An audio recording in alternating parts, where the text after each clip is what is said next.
Hello everyone, welcome to another video where we're going to talk in great detail about the solutions to an in-class problem. Today we're going to be talking about testing theories. This is a problem that occurs in the following setup. So imagine that you and your friend have competing ideas about the prevalence of green-eyed people in the population, and you decide to put your own ideas by sampling 30 students from the UCI campus at random and observing how many of them have green eyes. So let us start by specify what the competing theories are.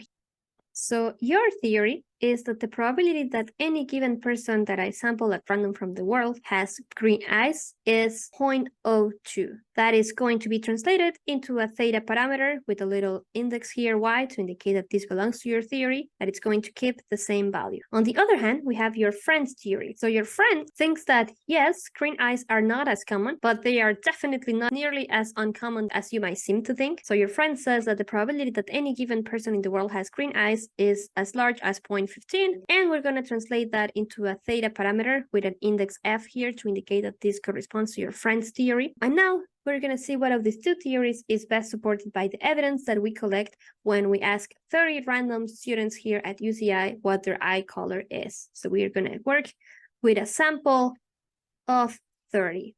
And ideally, from the very setup of this problem, we should recognize that this is also a scenario that is ideal to be studied with the binomial distribution formula. We are not going to go into very much detail about it because we already have 2 videos where we did that in great length. But I do want you to recognize that we are here having something that is defined as a success, which is having green eyes, and any other color is going to be considered a failure here. So there are only 2 possible events that we are interested in this particular problem. And so now we know that the binomial distribution is the ideal distribution to describe the probability that I am going to find any number of people with green eyes from 0 to n, given that I assume that the probabilities for any given of my individuals having green eyes is either this one here or this one here. So the intuition behind this problem is that I'm going to be working again with my binomial distribution formula here, that it's always useful to describe the probability that I observe any given number of successes, where a success is a person having green eyes, out of the total number of observations I have.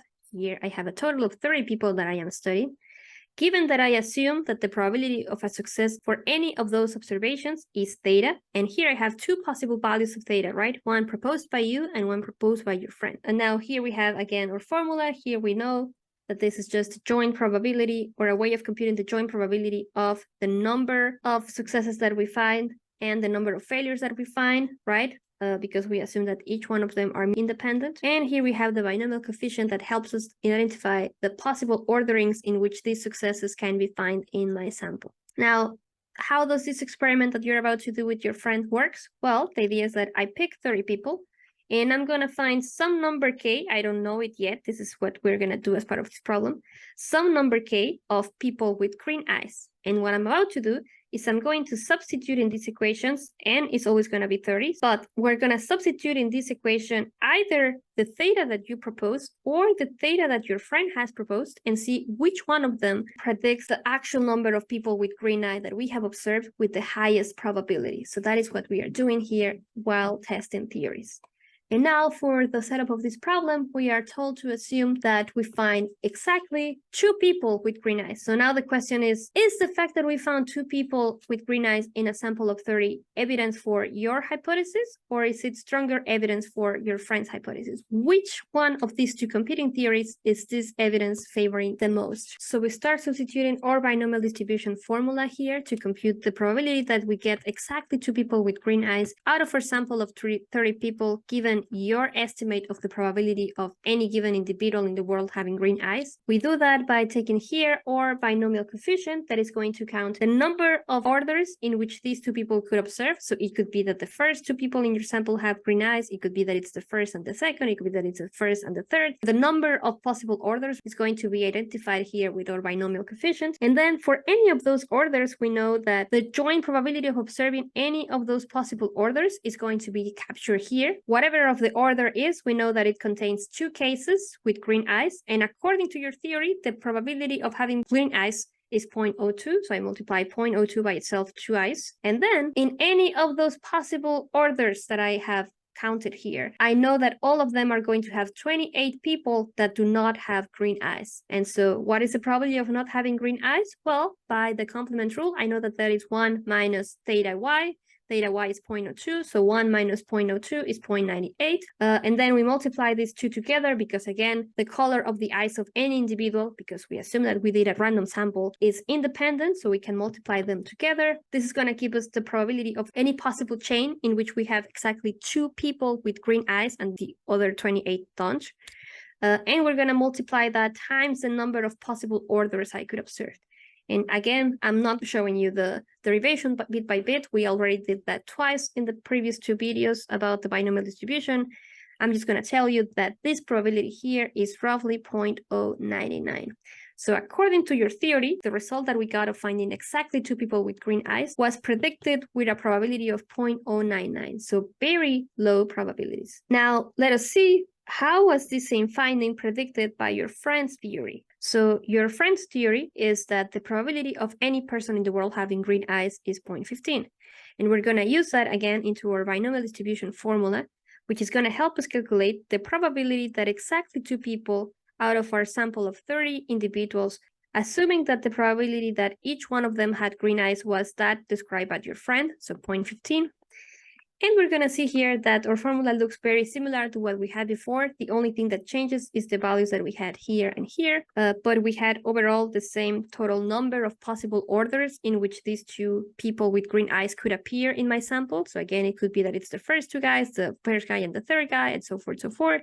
This binomial coefficient is going to capture that total number of orders. And now the only difference here is that I am substituting here the probability of anybody having green eyes with the guess your friend made. So I'm going to have to multiply 0.15 by itself just twice. And then for the remaining 28 people that did not have green eyes in my sample, I'm going to multiply the probability of not having green eyes, which by the complement rule here would be 1 minus 0.15, so 0.85. We're going to multiply this by itself 28 times. And roughly the probability of observing that 2 people have green eyes under your friend's theory is 0.103. What we can see here is that your friend predicted this finding with a slightly bigger probability, but the difference is not really that big. Now, let's extend on this example and imagine that instead of finding that only 2 people in your sample had green eyes, we now observe 25 people. That is a huge number if you take into account the probabilities that both of you were estimating.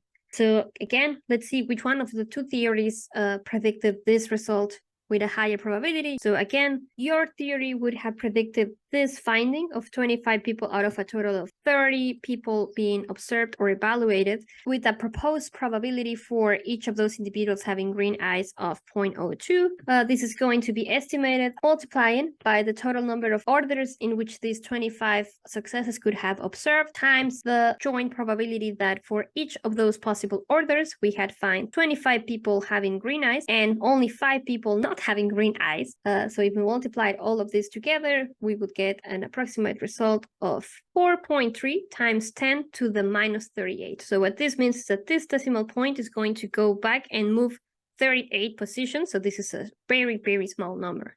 Let us see now what your friend's theory has to say about this. So again, your friend estimate instead of 0.02, he goes up to 0.15. The probability of 25 people having green eyes in a sample of size 30, given that we assume that the probability of any of them having green eyes was 0.15, is just the result of counting the total number of orders in which these 25 green eye people could have appeared in my sample, times the probability of any of those possible orders on itself. So each one of those orders is going to have 25 cases where people had green eyes, and that had to occur individually with a probability of 0.15. So we multiplied 0.15 by itself 25 times.